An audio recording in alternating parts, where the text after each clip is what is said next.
மதிமுகம் நேயர்களுக்கு வணக்கம். நான் இசை. நேர்முகம் நிகழ்ச்சியில் இன்று நம்மோட அரசியல் விமர்சகர் வில்லவன் ராமதாஸ் அவர்கள் இணைந்திருக்கிறார். பேசலாம். விஜய் வராதுன்றதுதான் என் மதிப்பீடாக இருந்தது. அது வந்தாச்சு. ஆனால் வந்தால் எதெல்லாம் நடக்கும்னு நினச்சோமோ அதெல்லாம் நடக்க ஆரம்பிச்சிருக்கு.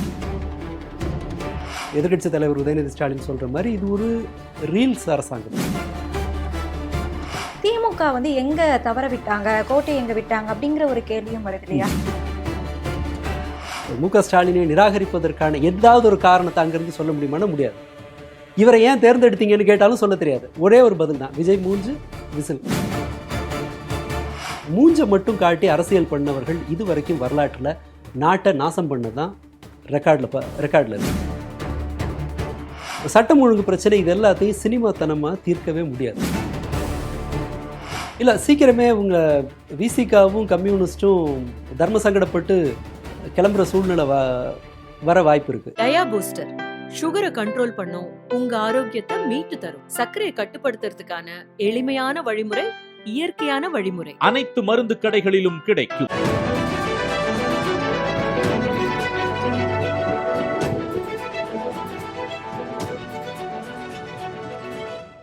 வணக்கம் சார். வணக்கம். நேர்முகம் நிகழ்ச்சியில சந்தித்ததுல ரொம்ப மகிழ்ச்சி. பரபரப்பான அரசியல் சூழ்நிலை, தேர்தலுக்கு முன்பை விட தேர்தலுக்கு பின்னாடி தான் நம்ம அந்த பரபரப்பை ரொம்பவே அதிகமாக பார்த்துட்டு இருக்கோம். அதில் ஒரு சர்ச்சையான விஷயம் என்ன அப்படின்னா, தவிக தலைவர் விஜய், முதலமைச்சர் விஜய் அவர்களுடைய பர்சனல் ஜோதிடர் அவருக்கு அரசியல் பொறுப்பு கொடுக்கப்பட்டது. இது சட்டமன்றத்திலையும் சரி, மக்கள் மன்றத்திலையும் சரி மிகப்பெரிய சர்ச்சைக்குள்ளான நிலைமையில இப்போ நம்ம பேசிட்டு இருக்கக்கூடிய இந்த சமயத்துல அவங்களுடைய பதவி பறிக்கப்பட்டிருக்கு. எப்படி பாக்குறீங்க? இதுல நம்ம வேறு ஒன்றும் எதிர்பார்ப்பதற்கு இல்லை. விஜய் வராதுன்றதுதான் என் மதிப்பீடாக இருந்தது. அது வந்தாச்சு. ஆனால் வந்தால் எதெல்லாம் நடக்கும்னு நினச்சோமோ அதெல்லாம் நடக்க ஆரம்பிச்சிருக்கு. இன்ஃபேக்ட் இதுக்கே நீங்கள் ஷாக் ஆகி உங்களுடைய எமோஷனை, மனநலத்தை கெடுத்துக்க கூடாது. எல்லார்ட்டையும் கேட்டுக்கிறதா தான். ஏன்னா இது இப்படி தான் நடக்கும். இவங்களுக்கு ஒரு பெரிய ஒரு நீண்ட, இவர்கள் யாரை கேட்டு இந்த மாதிரி அரசியலுக்கு வர்றாங்க? ஜோசிகாரங்க சொன்னதை வச்சு, பிஆர் ஏஜென்சி சொன்னதை வச்சு, இதெல்லாமே தான். ஒரு எதிர்கட்சி தலைவர் உதயநிதி ஸ்டாலின் சொல்கிற மாதிரி இது ஒரு ரீல்ஸ் அரசாங்கம்.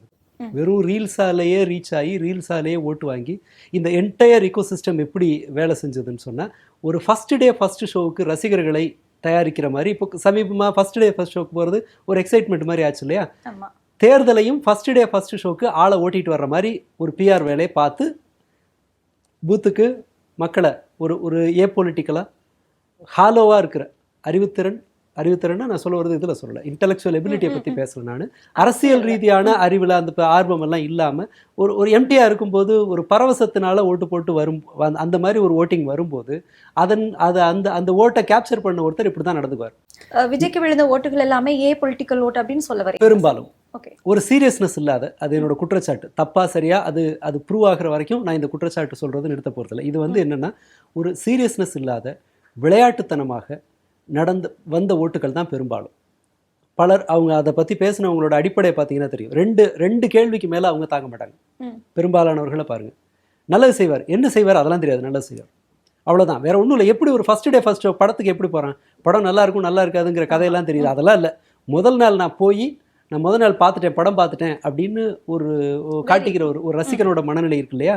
அந்த மனநிலைக்கு மனிதர்கள் பெரும்பாலானவர்களை டைவர்ட் பண்ணியிருந்தாங்க. அதுதான், வேற ஒன்றும் பெருசாக நடக்கலை. ஏன்னா இவர்களுடைய அரசியல் எந்த வகையிலையும் ஒரு மாற்றத்தை கருத்தியல் ரீதியாக வலியுறுத்தின மாதிரி இல்லை. ஒரு மக்களை போய் சந்திக்கிற மாதிரியான ஒன்றும் இல்லை. இன்ஃபேக்ட் அவங்க தன்னுடைய வேட்பாளர்களை கேதர் பண்ண வழியை பாருங்கள். கடைசி நேரத்தில் பிடிச்சிட்டு வந்தவங்க 100 பேருக்கு மேலே. எவ்வளவு சர்ச்சைக்குரிய வேட்பாளர்கள் இருந்தாங்க, அவங்கள குறித்து வந்த காணொலிகள்லாம் பாருங்கள். மக்கள் வேட்பாளரையே பொருட்படுத்தாமல் ஒரு இடத்துல ஓட்டிங் நடக்குதுன்னா இந்த டெமோக்ரஸியை நீங்கள் எப்படி சீரியஸான ஒரு அரசியல் நீங்கள் எடுத்துப்பீங்க? ஒரு தலைவரால் தெருவுக்கு வர முடியாதுங்கிறதுனால தான் அங்கே எம்எல்ஏன்னு ஒருத்தர் இருக்காங்க. எம்எல்ஏவாலையும் எல்லா தெருவுக்கும் வர முடியாதுங்கிறதுனால தான் வார்டு மெம்பர்னு ஒருத்தர் இருக்காங்க. அதுக்கும் கீழே ஆட்கள்லாம் இருக்காங்க. சரி, இது இல்லாமல் கட்சிகளுக்கு இந்த நெட்வொர்க் எல்லாத்தையும் இங்கேருந்து குரல் அங்கே போகணும், மேலே இருக்கிற செய்தி கீழே வரணுங்கிறது தான் இவ்வளவு ஸ்ட்ரக்சர் இருக்குது. இந்த ஸ்ட்ரக்சரே வேண்டாம், ஒரு மூஞ்சு மட்டும் போதும் அப்படின்னு ஒரு சூப்பர் ஹீரோ படத்தை பார்க்குற மாதிரி ஓட்டிங் நடக்கும்போது இப்போ துணை சபாநாயகர் பற்றின இது வந்திருக்கு. ஒரு வீடியோ மாரிதாஸ் போட்டிருக்காரு.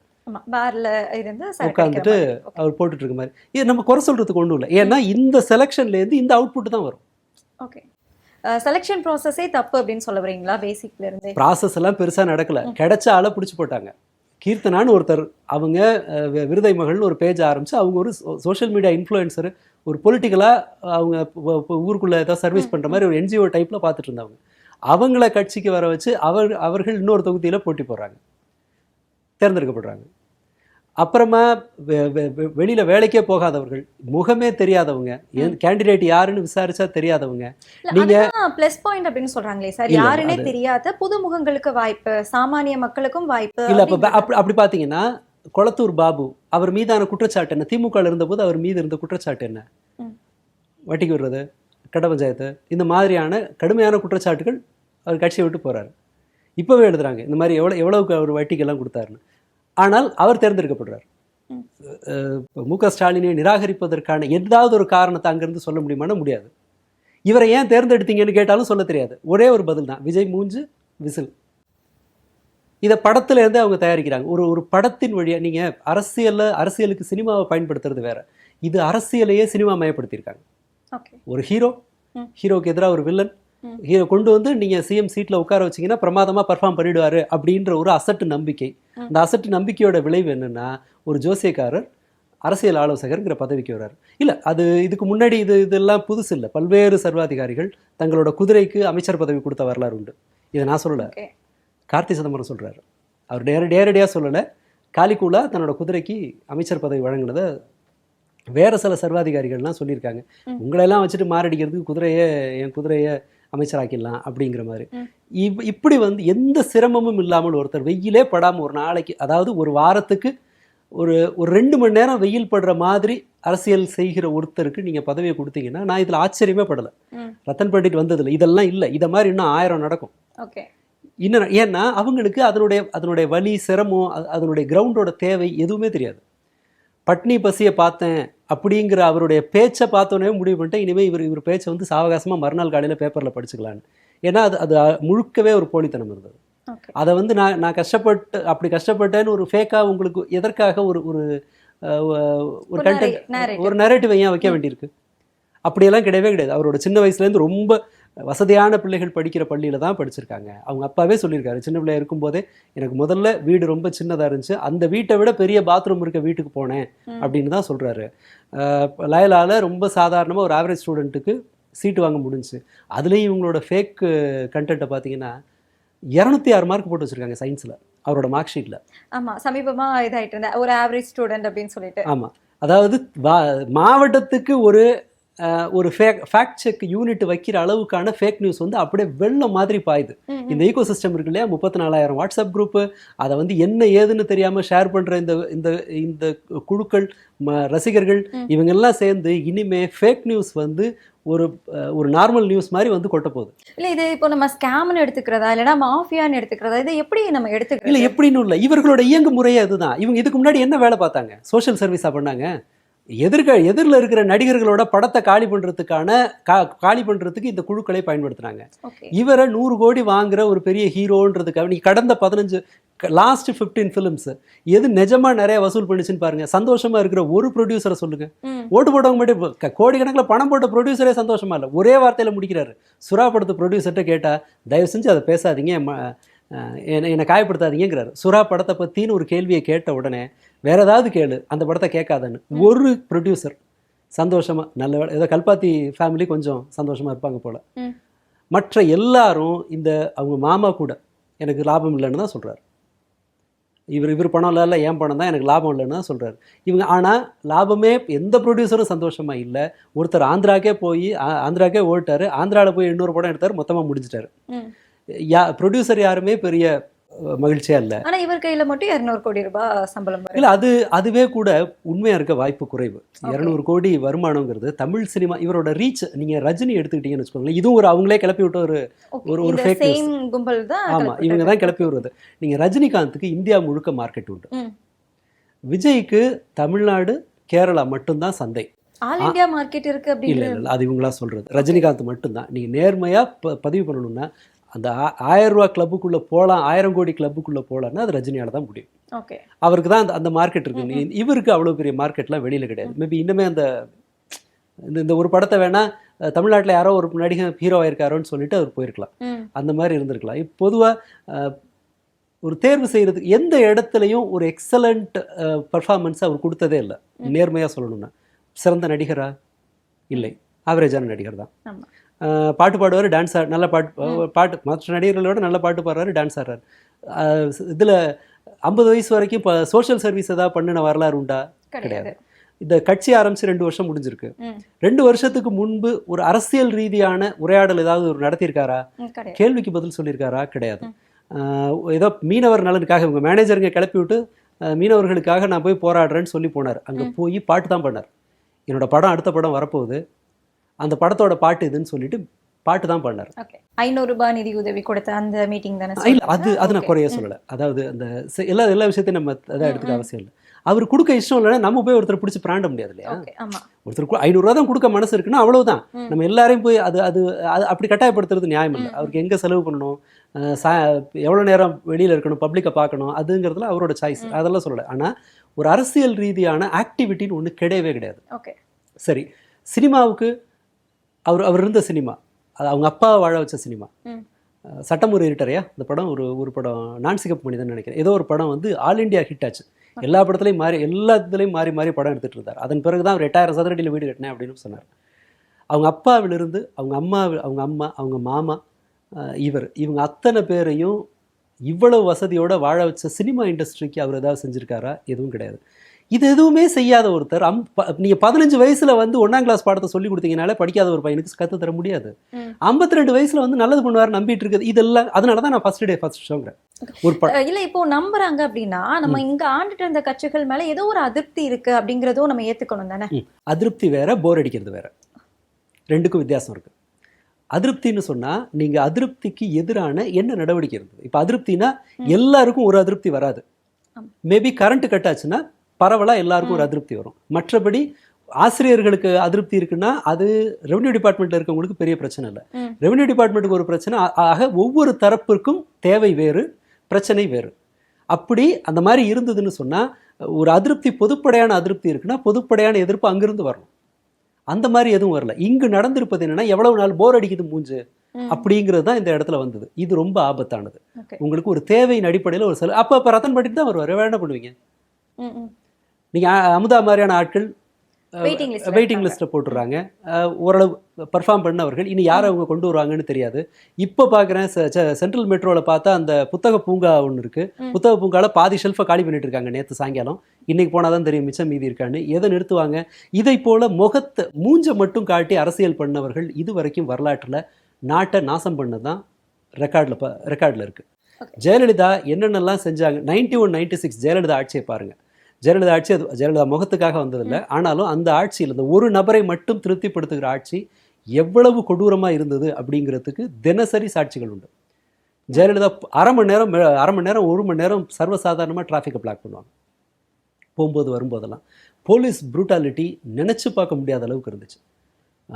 நீங்கள் இடதுசாரிகள்லாம் விடுதலை புலிகளை ஆதரிக்கிறாங்கன்னு சொல்லி திமுகவில் இருந்த முக்கியமான எம்எல்ஏ சுப்புலட்சுமி ஜெகதீசன்லாம் அந்த மாதிரியான பெரிய ஆட்களே அரெஸ்ட் ஆனாங்க. அந்த மாதிரி ஒரு கொடூர ஆட்சி நடக்கவே இல்லை. கட் அவுட் கலாச்சாரம், இது லஞ்சம். இன்ஃபேக்ட் என்ன தஞ்சாவூரில் என்ன சொல்லுவாங்கன்னா, காமெடிக்கு சசிகலா மன்னார்குடி தான் இல்லையா, தஞ்சாவூர் பக்கத்தில் என்ன நல்ல பெரிய வீட்டில் பெயிண்ட் அடிக்க பயப்படுவாங்கன்னு சொல்லுவாங்க. ஏன்னா வீடு பளபளன்னு பிரைட்டாக இருந்ததுன்னா அந்த வீட்டை மறுநாளே வந்து வாங்கிடுவாங்க. கிளாசிக் எக்ஸாம்பிள் இங்கே மயிலாப்பூரில் அமிர்தாஞ்சன் கம்பெனி இருக்கு இல்லையா, அவங்க ஓனரோட வீடு இருக்குது. வீட்டை பார்த்துடுறாங்க, வீடு பிடிச்சிருது. வீட்டுக்கு போய் அராஜகமாக வீட்டை காலி பண்ணி வேற ஒரு வீட்டில் கொண்டு வந்து திங்ஸ் எல்லாம் போட்டு, ஒரு அப்பார்ட்மெண்ட்டில் திங்ஸ் எல்லாம் போட்டு ஞாயிற்றுக்கிழமை ரெஜிஸ்டர் ஆஃபீஸ்லேருந்து ஆளுங்களை வர வச்சு அந்த வீட்டை எழுதி வாங்கினாங்க. பணம் கொடுத்தாங்க. ஆனால் அது வந்து சம்மந்தமே இல்லை. ஒருத்தன் வீட்டை நீங்கள் பணம் கொடுக்குற பேச்சே வேண்டாம். இது ஒரு நபர் வாழ்கிற ஒரு வீட்டில் நீங்கள் அவங்கள தூக்கிட்டு அராஜகமாக அவங்கள எடுத்து திங்ஸை கொண்டு போய் இன்னொரு வீட்டில் போட்டு அந்த வீட்டை எழுதி வாங்குறது இருக்குல்ல, கொடுத்துட முடியுமா? வாங்கினாங்க. இதெல்லாம் எவ்வளோன்னா, நான் கர்நாடகாவில் பெங்களூரில் இருந்தபோது பெங்களூர் மைசூர் ஹைவேக்காக நில கையகப்படுத்தல் நடக்குது. அதற்கான ஒரு சமாதானத்தை பண்ணுறதுக்கு கூட்டம் எடியூரப்பா வீட்டில் நடக்குது பெங்களூரில். எடியூரப்பா வீட்டில் நடக்கும்போது ஒரு விவசாயி எந்திரிச்சு அங்கே கேள்வி கேட்குறாரு. அதான் 20 லட்ச ரூபா தரமே ஏக்கருக்குன்னு எடியூரப்பா சொல்லும்போது, நான் 20 லட்ச ரூபா தரேன், உன் வீட்டை தெரியாண்டாரு. ஒரு இடத்த பிடுங்கிறதோட அது வலி. அது எவ்வளவு அது எவ்வளவு பெரிய விஷயம்னா இப்படித்தான் ஒரு எதுக்கு உட்காந்துருக்கு சிஎம்மான்லாம் ஒரு ஆள் பார்க்க மாட்டாங்க. ஓகே. அவங்களுக்கு அந்த உணர்வு தான் வரும். ம். அப்படி இருக்கும்போது இதை மாதிரி ஒரு வீடு 2 வீடு இல்லை, இதுல அடி வாங்கினவங்க யாருன்னா கங்கை மரம் வாங்கினாரு. ம். 100கணக்கான ஏக்கர் இருக்கிற இவங்களோட கொடநாடு எஸ்டேட் ஓனர் வாங்கினாரு. இவங்க அத்தனை பேரும் அராஜகமா கைப்பற்றினாங்க. மீடியா ப்ராபகண்டா இப்போ வந்து சொன்னாங்க திமுக ஆட்சியில நிலம் பறிச்ச அபகரிப்புன்னு எல்லாம் சொல்லுவாங்க தெரியுமா? இந்த நில அபகரிப்பு எப்பயாவது நீங்க கேள்விப்பட்டிருக்கீங்களா? மீடியால வரவிடாம தடுத்துட்டாங்க அப்படின்னு. அப்போ அந்த மாதிரி பூசி முழுகுனது. பட் அது ஜெயலலிதா கவர்மெண்ட்ல நடந்தது. அதன் பிறகு நீங்க மீடியாவை 100கணக்கில் அவர்கள் மேல அவதூறு வழக்கு போட்டு கோர்ட்டுக்கும் வீட்டுக்கும் அலைகழிச்சு நியூஸ் மீடியாஸ் மொத்தமா பிளாக் பண்ண மாதிரி பண்ணி தான் அடுத்து அதன் பிறகான ஜெயலலிதா ஆட்சியெல்லாம் நடந்தது. ஓகே. ஒரு நபரை திருப்திப்படுத்துகிற ஆட்சி. அதனால தான் ஜெயலலிதா கவர்மெண்ட்டோ இல்லை எம்ஜிஆர் கவர்மெண்ட்டோ வந்தாலும் கூட பொருளாதாரம் பின்னாடி தான் போகும். ஓகே. நீங்க இப்போ சொல்றதை வச்சு பார்த்தோம்னா ஜெயலலிதாவுடைய பாணியை தான் விஜயமே பின்பற்றாரா? வந்த உடனே 30 ஐடிக்கள் வந்து அவங்க மேல வழக்கு தொடரப்பட்டதா ஒரு செய்தி இருக்கு. இல்லை அப்படிதான் போகும். இல்லை ஜெயலலிதான்னு இல்லை, ஒரு நபரோட முகம்தான் ஒரு கட்சியினுடைய ஒரே அடையாளமா ஒரே பவர் சென்டர் இவர் சொல்றாரு இல்லை, அப்படி கூட சொல்லலை. வேற யாரையும் கன்வின்ஸ் பண்ண அவசியம் இல்லை. ஓகே. அவர் தான் இப்போ கேள்வி கேட்டாலே தலைவர் எல்லாத்தையும் பண்ணுவாருங்கிறதானே பதில். புசி ஆனந்த கேளுங்க, இல்லை ஒரு மினிஸ்டர் கேளுங்க. அவங்க மயிலாப்பூர் யார் வெங்கட்ரமணா. அவங்க ரெண்டு பேரும் என்ன சொல்றாங்க? தலைவர் என்ன சொல்றாரோ அதுதான் ரசிகர்களுக்கு.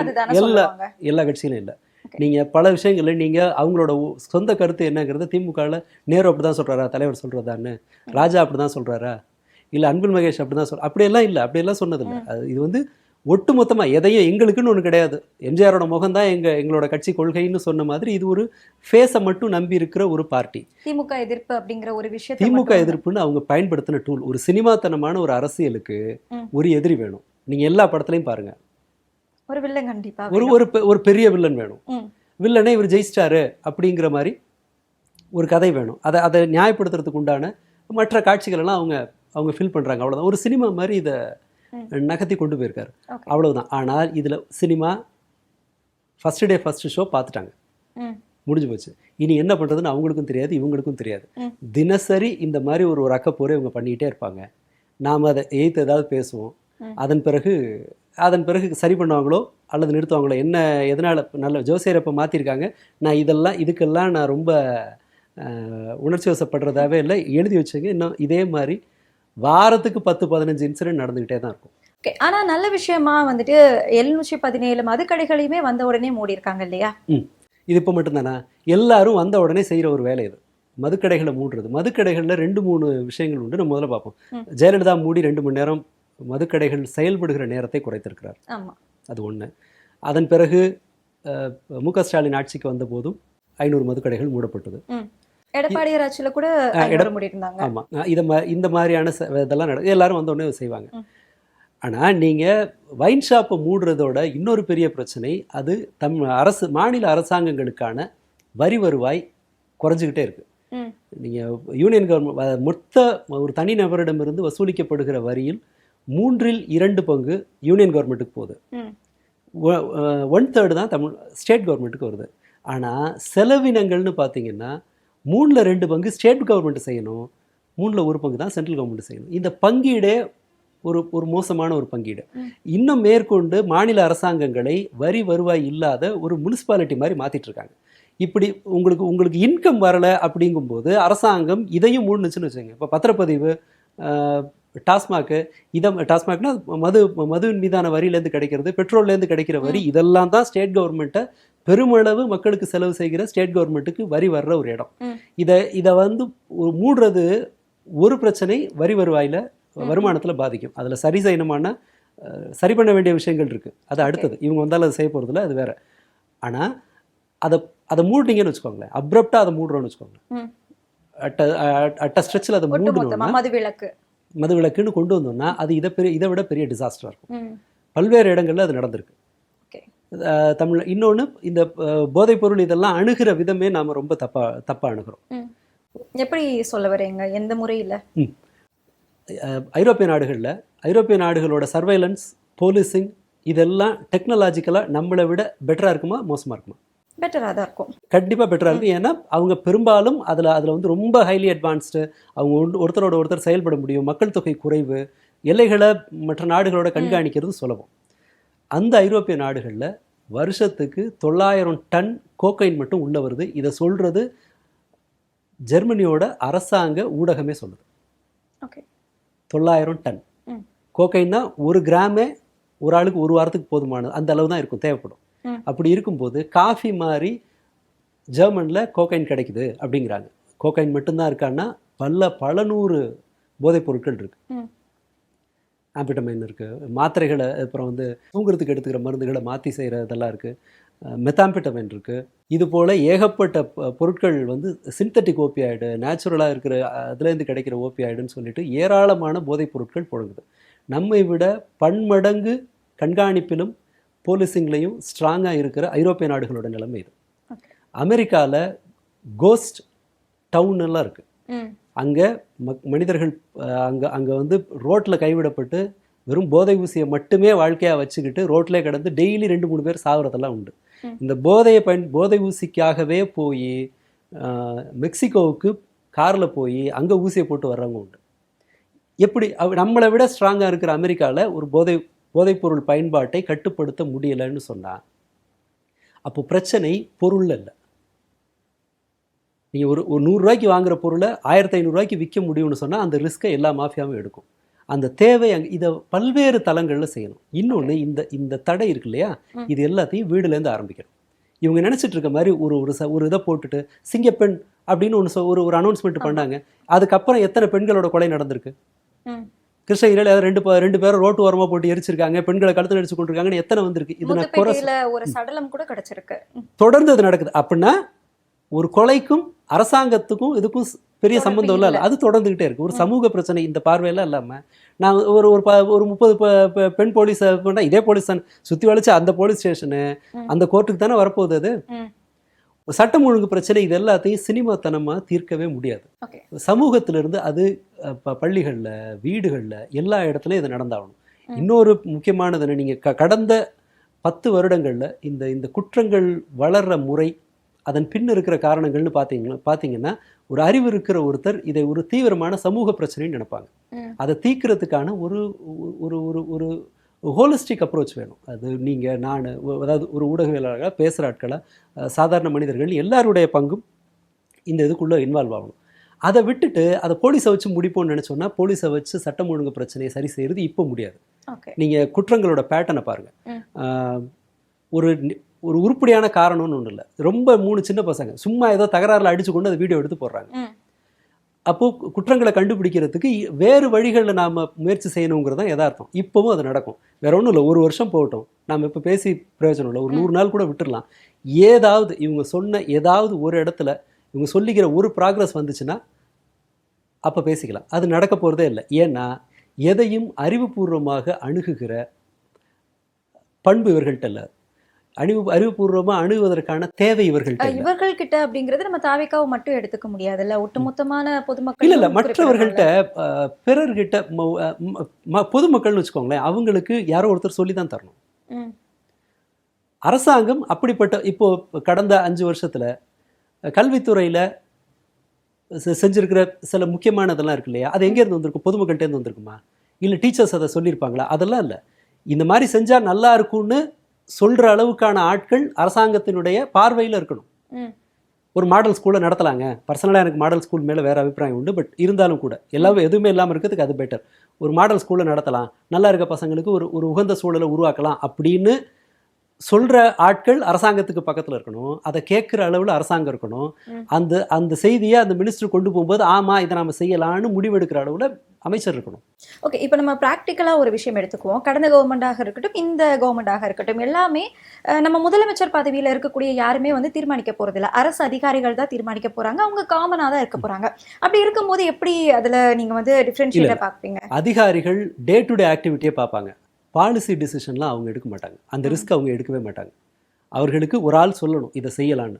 மற்றபடி தினசரி நடவடிக்கைகளை அரசாங்கம் அது பாட்டுக்கு போய்டும். யாரும் இருக்க வேணாம். ஒரு முதலமைச்சர்னு ஒருத்தர் இருந்தாலும் இல்லைன்னாலும் அரசு தினசரி நடவடிக்கைகள் போயிடும். ரொம்ப சிம்பிளான உதாரணம், நீங்கள் அண்ணா யூனிவர்சிட்டி ஒரு வைஸ் சான்சலர் இல்லை. வைஸ் சான்சலர் இல்லைங்கும்போது பதிவாளர் வந்து அந்த பொறுப்புக்கு வர்றாரு. பதிவாளர் அந்த பொறுப்புக்கு வரும்போது வைஸ் சான்சலர் எடுக்கிற எல்லா முடிவுகளையும் அவர் எடுக்க மாட்டார், பயப்படுவாங்க. அப்போனா என்ன பண்ணுவாங்கன்னா சம்பளம் போடுறது, பெயிண்ட் அடிக்கிறது, இந்த லெவலில் மட்டும் இருந்துப்பாங்க. புதுசாக ஒரு துறையை உருவாக்கலாமா, ஆட்களை வந்து வேறு புதிய ஐடியாஸை வந்து எதாவது எக்ஸிக்யூட் பண்ண பார்க்கலாமா அப்படிங்கிற மாதிரியான யோசனைகளுக்கெல்லாம் போக மாட்டாங்க.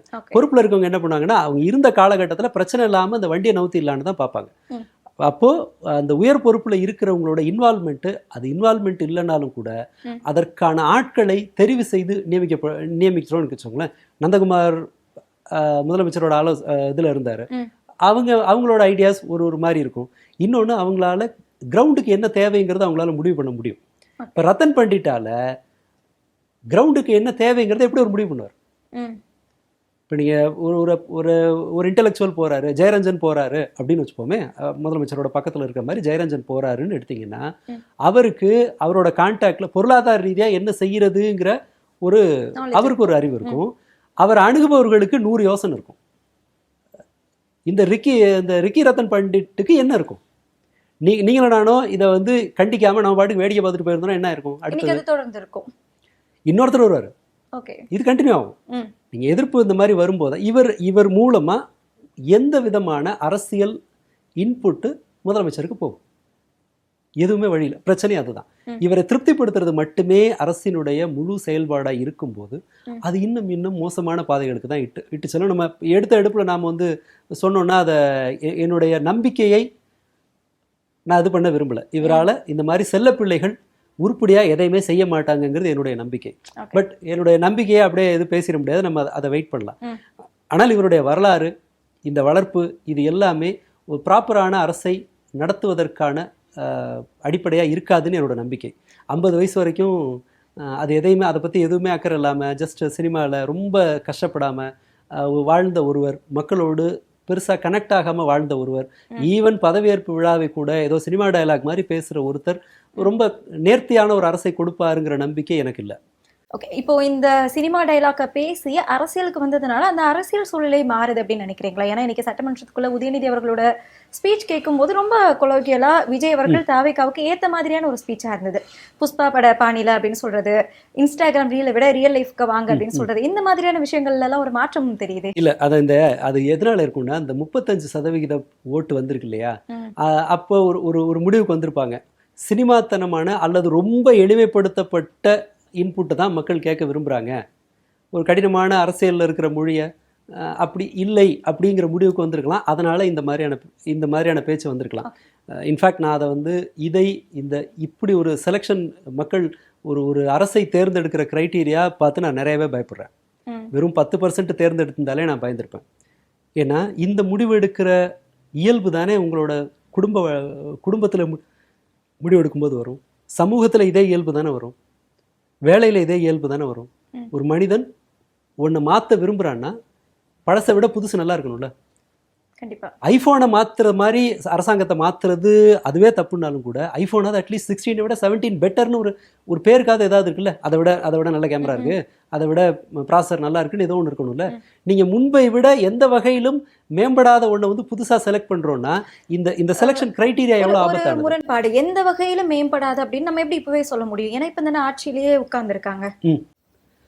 அப்போது ஒரு டிரைவர் வேலை இப்படி சொல்லுமா என்ன கேட்போம்? ஓட்ட தெரியுமா, ஓட்டி எக்ஸ்பீரியன்ஸ் இருக்கான்னு கேட்போம். ஒரு ஆப்போசிஷனாக உட்காந்தோ அல்லது கிரவுண்டில் ஒர்க் பண்ணி இதெல்லாம் செஞ்ச அனுபவம் இருக்கான்னு கேட்போம். இல்லை ஒரு சர்ஜன் என்ன பண்ணுவோம்? நேற்று படிச்சுட்டு வந்தவருன்னு ஒரு சர்ஜன் ஆப்ரேஷன் தேட்டரில் போய் உள்ள போவோமா? அவர் ஒரு இதாக இருக்கு, ஒரு குறைஞ்சபட்சம் நம்ம செய்கிறோம்ல. வீட்டு பாத்திரம் விளக்குற வேலைக்காரங்க, நம்ம அது ரொம்ப சின்ன வேலை. அது ஒரு வேலை தப்பாக இருந்தால் கூட அட்ஜஸ்ட் பண்ணிக்கலாம், கூப்பிட்டு வச்சு கற்றுக் கொடுக்கலாம். அதை செய்கிறோமா? ஆனால் இந்த முறை எந்த உழைப்பும் இல்லாத செல்ல பிள்ளையை வளர்க்குற அதே தான் நான் சொல்கிறேன். எதுக்கும் கஷ்டப்படாத ஒரு பிள்ளைக்கு இப்போ காலையில் ஒரு பேங்க் மேனேஜரோட பேசினேன். அங்கே 23 வயசில் ஒரு பையன் வந்து லோன் கேட்டு வந்திருக்காரு. நல்லா பேசுகிறாருன்னு லோனை கொடுத்துட்டாங்க. அந்த தொழில் ஏதோ இதாக அந்த சென்ட்ரிங்க்கான மெட்டீரியலை வாடகைக்கு விடுற ஏதோ ஆரம்பிச்சிருப்பார் போட்டிருக்கு அவங்க அப்பாவோட இதை வச்சுட்டு. அது ஃபெயில் ஆகிடுச்சு, கடனை கட்டுறதில்ல. இந்த பேங்க் மேனேஜர் வசூலிக்க வீட்டுக்கு போகிறாங்க. 23 வயசு, இப்போ 24 வயசு. போன வருஷம் கடன் கொடுத்து தொழிலை இழுத்து மூடிட்டார். 11 மணிக்கு போனால் பையன் படுத்து தூங்கிட்டு இருக்கானா. கதவை தட்டினா இல்லை போயிடுச்சு, நான் அப்புறம் பார்க்குறேன் அப்படின்னு. இப்போ அவங்க அம்மா கிட்ட கெஞ்சி கடனை வசூல் பண்ணுறதுக்கு பார்க்குறாங்க. இப்படி தான் முடியும். செல்ல பிள்ளைகள்கிட்ட வந்து அள்ளி கொடுக்கறது இருக்கு இல்லையா, ஒரு குறைந்தபட்ச உழைப்பை செலுத்தணும். நான் வெளியில என்ன சொல்லலை, வீட்டுக்குள்ளேயே கூட கேட்குறதுலாம் நீங்கள் சில நீயா நானா ஷோலெல்லாம் பார்த்துருப்பீங்க. பசங்க வந்து எனக்கு கார் வாங்கி கொடு, ம். மொபைல் நல்ல மொபைல் வாங்கி கொடு, இந்த சூப்பர் பைக்கை வாங்கி கொடுன்னு அம்மா அப்பா கிட்ட தகராறு பண்ண அந்த காட்சியெல்லாம் பார்த்துருப்பீங்க இல்லையா? இப்போ அந்த பிள்ளைங்க அடம் தாங்க முடியாமல் அந்த பிள்ளைகளுக்கு பைக் வாங்கி கொடுத்த மாதிரி ஆட்சியை கையில கொடுத்துருக்காங்க. இங்கே வந்து ஆட்சியை வந்து கையில் கொடுத்துருக்காங்க. நம்ம வீட்டு புள்ள அழுவுதேன்னு சொல்லி ஒரு எல்லாரும்னு சொல்ல மாட்டேன், ம். ஒவ்வொருத்தருக்கும் ஒன்று இல்லை. ஆனால் இந்த இந்த ஓட்டு போட்ட எல்லாருக்கும் இந்த மனோபாவம் இருந்ததுங்கிறத நான் உறுதியாக சொல்லுவேன். Okay. அவங்க சீரியஸாக இல்லை.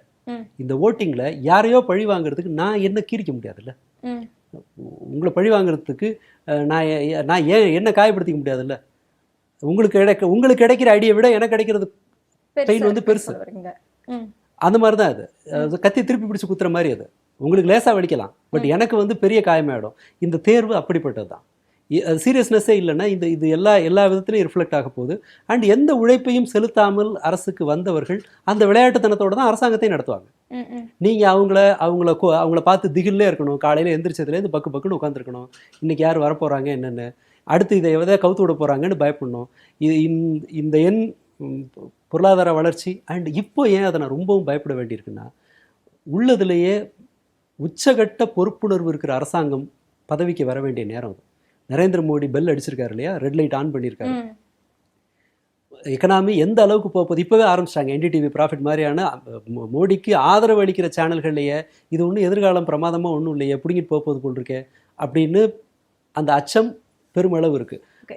வேலைவாய்ப்பு பாதிக்கப்பட போகுது, விவசாய உற்பத்தி, தொழில்துறை உற்பத்தி பாதிக்கப்பட போகுது, வருவாய் குறையலாம், விற்பனை சகலமும் பாதிக்கப்பட போகுது வெளிநாட்டு வேலைகள்லேருந்து.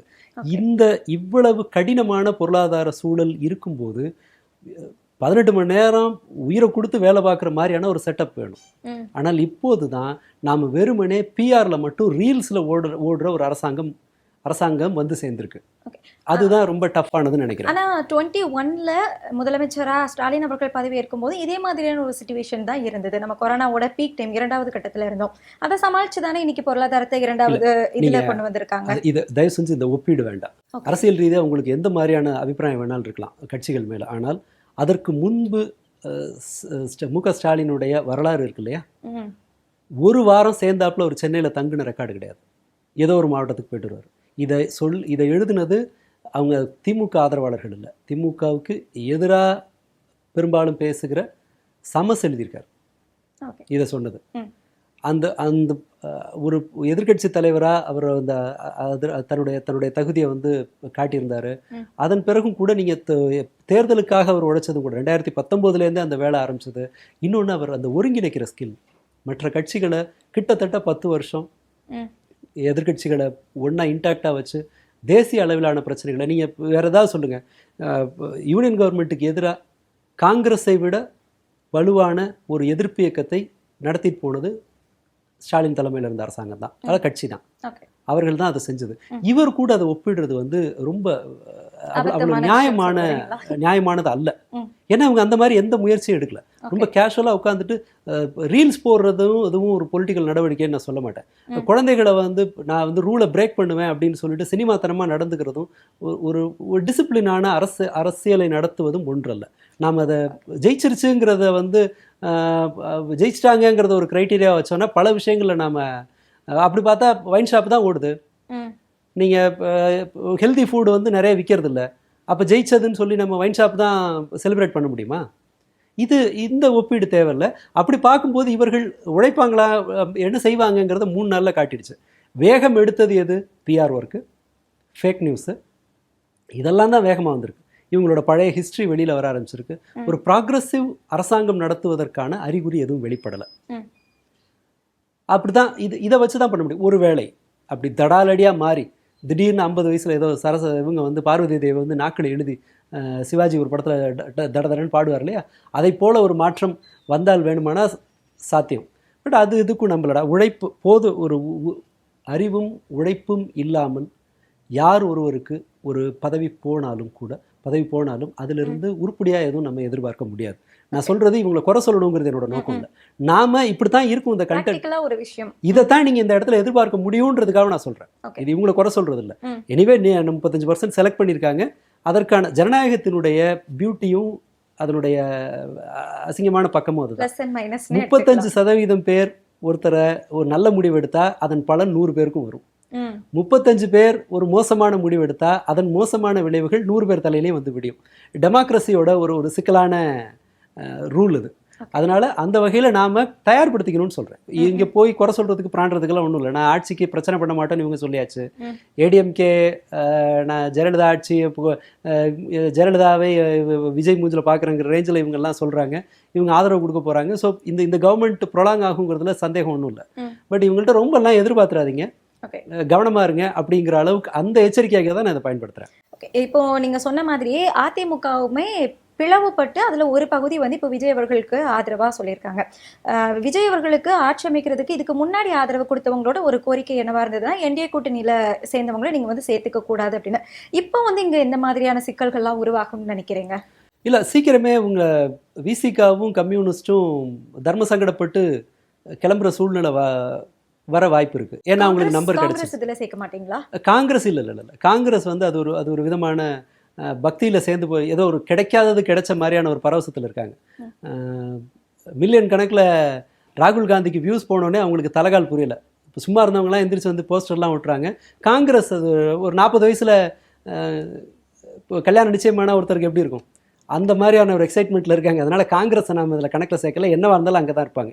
பிரவீன் சக்கரவர்த்தி ராகுல் காந்தியை கூட முன்பே அவங்க கூட கம்யூனிகேஷனில் இருந்திருப்பாருன்னு நினைக்கிறேன். ஒரு செய்தி தொடர்பாளர் வந்து நாங்கள் தேர்தலுக்கு முன்பே டிவிகேயோட சேர்ந்து வேலை பார்த்தேன்னு சொல்லிட்டார். இப்ராஹிம் நினைக்கிறேன் அவர். ஓகே, அப்படி சொல்லிட்டார்.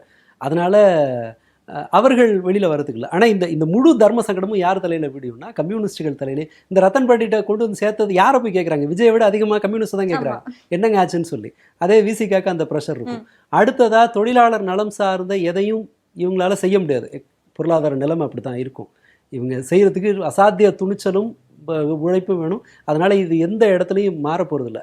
இந்த தினசரி பிரச்சனைகள் எல்லாமே இனிமேல் உருவாக போகிற விலைவாசி உயர்வு, வேலைவாய்ப்பின்மை, தொழில் சிதைகிறது, அல்லது இந்த மாதிரியான சட்டம் ஒழுங்கில் வரப்போகிற பிரச்சனைகள், இது எல்லாத்தோட பலனையும் இது எல்லாத்தினுடைய விளைவுகளையும் தாங்க வேண்டிய நிலைமைக்கு இவங்க போவாங்க. பட் இவங்களை தூக்கி சுமக்கிறதும் டிவிகேவுக்கு ஒரு பெரிய தலைவலியாக இருக்கும். இந்த கம்யூனிஸ்ட் என்னடா எப்போ பார்த்தாலும் பொலிட்டிக்கல் கரெக்ட்னஸ் பேசிட்டு உயிரை வாங்குறாங்கன்னு சொல்லி. அப்போ ஏடிஎம்கேவை உள்ள சேர்த்து அவங்களுக்கு மினிஸ்டர் பதவி கொடுத்துட்டாங்கன்னு வச்சுக்கோங்களேன். இந்த புதிய புரட்சி தலைவி லீமா ரோஸ் அவங்க உடச்சி கொண்டு வந்திருக்காங்கல்ல ஒரு 30 பேரை, 25 சதவீதம் வந்துருக்கு. அது ஏறி இறங்கிட்டு தான் இருக்கும் பாருங்க. 30 திரும்ப குறையும் அந்த மாதிரி. ஆமாம், இந்த நம்பர் இருக்கு இல்லையா, இந்த நம்பர் கிடைச்சிருச்சுன்னா அவங்களுக்கு ஒரு கம்ஃபர்டபுள் மெஜாரிட்டி கிடைச்சிடும். அதன் பிறகு விசிகாவையும் கம்யூனிஸ்டையும் சுமக்க வேண்டிய அவசியம் அவர்களுக்கு இல்லை. சுமக்க வேண்டிய அவசியம் இல்லைன்னா அவங்களா வெளியில் போக சொல்ல மாட்டாங்க. நடக்கிற விஷயத்தை பார்த்துட்டு இன்னொரு 4 ரத்தன் பண்டிட் மாதிரி அப்பாயின்மெண்ட் மாதிரி 4 சம்பவம் நடந்ததுன்னா இவங்களால அதை தாங்க முடியாது. ஸோ அவர்கள் இங்கே எவ்வளோ நாள் தாக்கு பிடிப்பாங்கன்னு நமக்கு தெரியாது. அதையும் மீறி தாக்கு பிடிச்சாங்கன்னா ஒரு கம்யூனிஸ்ட் கட்சியை எது பிடிச்சு நிறுத்திருக்கு? அவங்க எளிமையாக இருப்பாங்க, நேர்மையாக இருப்பாங்கங்கிற ஒரு நம்பிக்கை தானே. இங்கே இந்த கவர்மெண்ட்டுக்கு முட்டு கொடுத்த முதலமைச்சர் எதுக்குமே பதில் சொல்ல மாட்டேங்கிறாரு அப்படிங்கிற சூழ்நிலையில் இவங்களை சப்போர்ட் பண்ணிட்டு இருந்தாங்கன்னா அந்த பேஸ் போயிடுமே. ஆதரிச்சாலும் கம்யூனிஸ்ட் கட்சிகளுக்கு பின்னடைவு இருக்கு, எதிர்த்தால் இவர்களை வச்சுக்க போறதில்ல. ஸோ முதலில் அவர்கள் தான் அதிகமாக பாதிக்கப்படுவாங்கன்னு நினைக்கிறேன். இந்த ஆட்டத்தில் எண்ணிக்கை ஆட்டம் இருக்குல்ல, இவங்க ஆதரவு அவங்க ஆதரவுங்கிற இது இருக்கு இல்லையா, அந்த கேமில் முதல்ல பாதிக்கப்பட போகிறது கம்யூனிஸ்டாகவும் விசிகாவும் தான் இருக்கும். அவர்கள் தான் மிக கடுமையான எதிர்வினைகளை, விமர்சனங்களை இனிமேல் எதிர்கொள்ள போகிறாங்க. விசிகாவா இருக்கும் நீங்க சொல்றீங்க. ஆனா இன்னொரு பக்கத்துல வந்து விசிகாவுடைய தலைவர் தொல் திருமாவளவன் அவர்களுக்கு வந்து முதலமைச்சர் பதவி கொடுக்க வந்து திமுகவும் அதிமுகவும் பேச்சுவார்த்தை ஒன்னா செய்யறதுக்காக பேச்சுவார்த்தை நடந்ததா சிவி சண்முகம் அவர்கள் தெரிவிச்சிருக்காங்க. திருமாவர்கள் பேசும்போதுமே வெளியிருந்து ஆதரவுன்னு சொல்லியிருந்தாங்க. அதுக்கப்புறமா அதிகாரத்தில் பங்கு பத்தி பிறகு ஆலோசிப்போம் சொல்லியிருந்தாங்க. இன்னைக்கு வன்னியரசு அவர்கள் சட்டமன்றத்துக்குள்ள பேசும்போது நம்ம அரசு அப்படிங்கிற ஒரு வார்த்தையுமே பயன்படுத்தியிருந்தாங்க. ஸோ இதெல்லாம் கூர்ந்து பார்க்கும்போது விசிகா அங்கிருந்து வெளியே வருமா அப்படிங்கிற ஒரு சந்தேகம் இருக்கு. வச்சிருப்பாங்களாங்கிற சந்தேகமும் இருக்குல்ல. நீங்கள் சொல்கிற சந்தேகத்தை நான் மறுக்கலை. ஆனால் வைத்திருக்க வேண்டிய தேவை அவங்களுக்கு இருக்கா? இப்போது அந்த பிஹேவியரை பாருங்கள். டிவிகேவினுடைய அந்த இன்ஸ்டாகிராம் பிஹேவியர் இருக்கு இல்லையா, இன்ஸ்டாகிராம் போஸ்ட்டில் மாதிரியான ஒரு பிஹேவியர் இருக்குது, ஒரு இன்ஃப்ளூயன்சர் லெவலுக்கான பிஹேவியர். ஒரு கட்சியிலேருந்து எம்எல்ஏ இங்கே வராரு, அது ஆப்வியஸ்லி அவங்க கன்வின்ஸ் பண்ணி கூட்டு போயிருக்காங்க. வேறொரு தலைவருக்கு தெரியாமல் ஒரு எம்எல்ஏ கூட்டிகிட்டு போகிறது நீங்கள் என்ன சொல்லுவீங்க? ஆமாம், அது ஒரு ஏமாத்து வேலை. இப்போ ஒருத்தர் ஏமாற்றி இன்னொருத்தர் தூக்கிட்டு வர வேலை. அவர்கிட்ட கையெழுத்து வாங்குறீங்க. இது வரைக்கும் கூட இந்தியாவில் நடந்த ஒரு பேட்டர்ன் அது. அதெல்லாம் சரி, பரவாயில்ல. அதை வீடியோ எடுத்திருக்காங்க. ஒரு எம்எல்ஏவை அவங்க தலைவருக்கு தெரியாமல் அழைச்சிட்டு வந்து காருக்குள்ளே வச்சு கையெழுத்து வாங்கி ஹோட்டல் வாசலில் காருக்குள்ளே வச்சு கையெழுத்து வாங்குறாங்க. இதுவே ஒரு திருட்டுத்தனங்கிறது தெரியுது. அடுத்ததாக அது ஒரு வீடியோ எடுத்து வைக்கிறாங்க. அவர் மறுத்துட்டு அந்த பக்கம் ஓடுறாரு. அப்போ என்ன செஞ்சுருப்பாங்க? ஓரளவு பொது அறிவு இருக்கிற ஒரு காமன் சென்ஸ் இருக்கிற ஒரு நபர் என்ன செய்வாங்கன்னா, இல்லைங்க அவர் வந்து ஆதரவு கொடுத்தாரு, ஏன் விலகிட்டாருன்னு தெரியலன்னு சொன்னால் பரவாயில்ல. ஒரு வீடியோவை ரிலீஸ் பண்ணால் இந்த கட்சியின் மீது பிற கூட்டணி கட்சிகளுக்கு என்ன நம்பிக்கை வரும்? எங்க கேமரா வச்சிருப்பாங்கன்னு தெரியாதுங்கிற ஒரு குழப்பம் வரும் இல்லையா? நம்பகத்தன்மை இவங்களே 2வது நாள்ல ஸ்பாயில் பண்ணாங்க. இது எல்லாமே விவாதிக்கிற நமக்கு பெரிய விஷயமா இல்லாமல் இருக்கலாம். பேச போற ஒரு கட்சிக்கு அது ஒரு பெரும் தயக்கத்தை, குழப்பத்தை உருவாக்கும். இது எங்க போய் முடியும்லாம் நமக்கு தெரியாது. ஆனால் இது ஒரு நெருக்கடிங்கிற அளவுல தான் நான் சொல்றேன். இது ஒரு பெரிய, இதுவரை திருமாவளவன் நடத்தி வந்த அரசியலுக்கு இது முற்றிலும் மாறானது. அது இவங்களை எல்லா இடத்துலையும் சுமக்க முடியாது. வேற ஒன்றும் இல்லை. ஒரு ஓரளவு லாஜிக்கலான ஒரு விஷயத்த சொல்றாரு. ஏங்க அவர் ஜோசியக்காரர், ஒரு தொழிலாக இருக்கலாங்க, ஆனால் அவர் இந்த கட்சியில் பொறுப்பில் இருக்காரு, அதன் அடிப்படையில் இந்த நியமனம் வந்திருக்கலாம் அப்படின்றாங்க. உடனே சோஷியல் மீடியா அப்படியே இந்த பக்கம் திரும்பி விஜயை விட்டுட்டு திருமாவளவனை விமர்சனம் பண்ண வர்றாங்க. இதெல்லாம் என்ன லாஜிக்குன்னு அதே ஸ்டாண்டை வன்னியரசால உள்ள ஃப்ளோரில் எடுக்க முடியல. அவர் அதை கேள்வி கேட்குறாரு. சட்டம் இயற்றுங்க அப்படின்னு சொல்றாங்க. ஸோ இந்த மாதிரியான குழப்பங்கள் வந்தே தீரும். ஏன்னா ஒரு நபரை நம்பி இருக்கிற ஒரு கட்சி, ஒரு வெறுமனே திமுகவை எதிர்க்கிற, வெறுமனே நல்லாட்சி தருவேன்னு வேகா ஒரு போகிற போக்கில் ஒரு கொடுக்குற ஒருத்தரால் எது சரி எது தப்புன்னு தீர்மானிக்க முடியாது. இப்போ சனாதனத்தை ஏன் எதிர்க்கணும் அப்படிங்கிறதுக்கு திமுகவினுடைய அடிப்படை கொள்கையிலேருந்து ஒரு இன்புட் உதயநிதி ஸ்டாலினுக்கு கிடைக்கலாம். அதன் அடிப்படையில் அவர் பேசுறாரு. இது எந்த வகையில் மோசமானதுன்னு அவரால் சொல்ல முடியுது. ஸோ சரியோ தப்போ பிஜேபிக்கு ஒரு கொள்கை இருக்கு. அந்த ஐடியாவின் அடிப்படையில் அவங்க ஃபர்தராக நடப்பாங்க. இவர்களை வழி நடத்திட்டு போகிற கொள்கை இது. கொள்கை வச்சு தானே ரியாக்ட் பண்ணுவீங்க. அப்போ அவங்களுக்கு ஒரு வழிகாட்டுவதற்கான நெறிமுறைகள்னு ஒன்று கிடையாது. பிறப்போக்கும் எல்லா உயிருக்கும்னு ஒரு 4 வார்த்தையை வச்சுக்கிட்டு திருக்குறளோட ஒரு பாதி ஃபுல் கூட கிடையாது, திருக்குறளோட ஒரு பாதியை வச்சுக்கிட்டெல்லாம் ஒரு கருத்தியல் ரீதியான ஒரு அரசை நடத்திட்டு போக முடியாது. ஐடியாலஜி இல்லைன்னும் போது வெல்ஃபேர் பாலிடிக்ஸ் பெரும்பாலும் சீக்கிரமே எக்ஸ்போஸ் ஆனது தான் இந்தியாவினுடைய வரலாறு. அதாவது வெறுமனே நான் ஊழலை ஒழிப்பேன், வெறுமனே நான் நல்லாட்சி தருவேன் அப்படிங்கிற மாதிரியான மேலோட்டமாக அந்த மிடில் கிளாஸ் மைண்ட் செட்டை பெருசாக அரசியல் ரீதியாக செயல்பட விரும்பாதவர்களுடைய அரசியல் எல்லாமே காணா போய் கீழே வந்து அது பாஜகவுக்கு ஹெல்ப் பண்ணது தான் இந்தியாவினுடைய வரலாறு.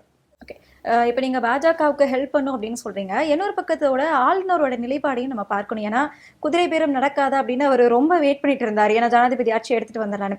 இப்போ சட்டமன்றத்துக்குள்ளே வெளிப்படையாகவே குதிரை பேரம்ங்கிற அந்த ஒரு வாதமே வருது. ஸோ இதை அவர் பயன்படுத்திக்குவார் அப்படின்னு நினைக்கிறீங்களா? இல்லை, பாஜக எந்த ஒரு சூழலையும் பயன்படுத்திக்க தான் விரும்பும். ஆனால் இப்போ அவங்க அதை செய்வாங்கன்னு நான் நம்பலை. ஏன்னா இப்போ போய் ஒரு மெஜாரிட்டி இருக்கிற ஒரு அரசாங்கம் இதை போய் தொந்தரவு பண்ணுறது பேக்ஃபயர் ஆகலாம், வாய்ப்பு இருக்குது. பாஜக ரொம்ப பின்னடைவை சந்திச்சிருக்கு. ஒரு எம்எல்ஏ தான் கிடைச்சிருக்காங்க, 28 பேர் நின்று 28ல் 1 தான் கிடைச்சிருக்கு. அதனால் அவங்க கொஞ்சம் அந்த பிரச்சனையினால கொஞ்சம் அடக்கி வாசிக்க வாய்ப்பு இருக்குது. நான் அதை விட அதிகமாக அவங்க கொஞ்ச நாளைக்கு ஒன்றும் பண்ண மாட்டாங்கன்னு நான் நினைக்கிறது எதை வச்சுன்னா, இப்போது ஒன்றிய அரசு எதிர்கொள்ளுகிற பொருளாதார பிரச்சனைகள் இருக்கு இல்லையா, அது உச்சகட்ட பொருளாதார பிரச்சனை. ஸ்கூலை ஆன்லைனில் நடத்துங்கன்னு கேட்குறாரு. கோவிட் டைமுக்கு இணையான ஒரு இதை வந்து அவர் சொல்கிறார். ஏன்னா ஒரு பொருளும் விலை ஏறி இருக்கு. இதை சமாளிக்கிறதுக்கு ஒரு நாளைக்கு 1700 கோடி ரூபாய் க்ரூட் ஆயில், அந்த பெட்ரோலிய பொருட்கள் விற்பனையினால் மட்டும் யூனியன் கவர்மெண்ட்டுக்கு இழப்பு 1700 கோடி ரூபா வருது. இது பெட்ரோலிய பொருட்களோட மட்டும் இல்லை. இந்திய பொருளாதாரத்தில் பல்வேறு இடங்களில் பயன்படுத்தப்படுகிற பிளாஸ்டிக்கில் ஆரம்பித்து ஸ்கேன் மிஷினில் வரைக்கும் எல்லாத்துக்கும், சாதாரண நம்ம வாங்குகிற பிளாஸ்டிக் கவர்லேருந்து ஹை டெக்னாலஜி மிஷின்கள்லேருந்து இந்த சிலிக்கான் சிப்ஸ் வரைக்கும் எல்லாவற்றின் விலையும் ஏறிக்கிட்டே இருக்குது. அதற்கான சப்ளை குறையுது, மார்க்கெட்டில் தேவை குறையுது. உர தேவையை பாதியாக குறைங்கன்றாரு. நீங்கள் உரத்தை பாதியாக போட்டிங்கன்னா விளைச்சல் எப்படி இருக்கும்? இதுக்கு பழக்கப்பட்டுட்டாங்கல்ல. திடீர்னு வந்து பாதியாக குறைச்சா இது எல்லாத்தையும் உங்கள் கை வைக்கும்போது 142 கோடி மக்கள் இருக்கிற ஒரு நாட்டில் இந்த நெருக்கடியை கையாளுறதுங்கிறது பெரிய வேலை. அது ஆனா இருப்பு வந்து எங்ககிட்ட இருக்கு, உரமோட இருப்பும் இருக்கு, நமக்கு வந்து பெட்ரோல் வந்து 60 நாளைக்கு இருப்பு இருக்கு அப்படிங்கறது தானே அவங்க. எல்பிஜிக்கு என்ன சொன்னாங்க? மார்ச் மாதம் இந்த சண்டை வந்தபோது எல்பிஜிக்கு கரெக்டாக எல்பிஜி கிரைசிஸ் வர்றதுக்கு 48 மணி நேரம் முன்பு கூட ஹர்தீப் பூரி தெளிவாக சொன்னார், நம்மக்கிட்ட ஸ்டாக் இருக்குன்னு சொல்லி. ஆனால் என்ன நடந்தது? சப்ளை இல்லை. ₹2000 சிலிண்டரை ₹8000 ₹10,000 வாங்கினாங்க. பல கடைகள் மூடப்பட்டது, விலையெல்லாம் ஏறுனுச்சு. இதெல்லாம் நடந்தது இல்லையா? இவங்க சொல்கிறத வச்சு நாம் ஒரு முடிவுக்கு வர முடியாது. அதன் ஒரு உதாரணம் தான் மோடியோட 2 நாள் பேச்சு. ஒரு வருஷத்துக்கு கல்யாணத்துக்கு கூட நகை வாங்காதீங்கிறார். கடந்த 11 வருஷத்தில் மோடி இந்த மாதிரி நெகட்டிவாக பேசுனது, வீட்டுக்குள்ளே உட்காந்துருங்கன்னு சொன்ன கொரோனா டைமில் மட்டும்தான்.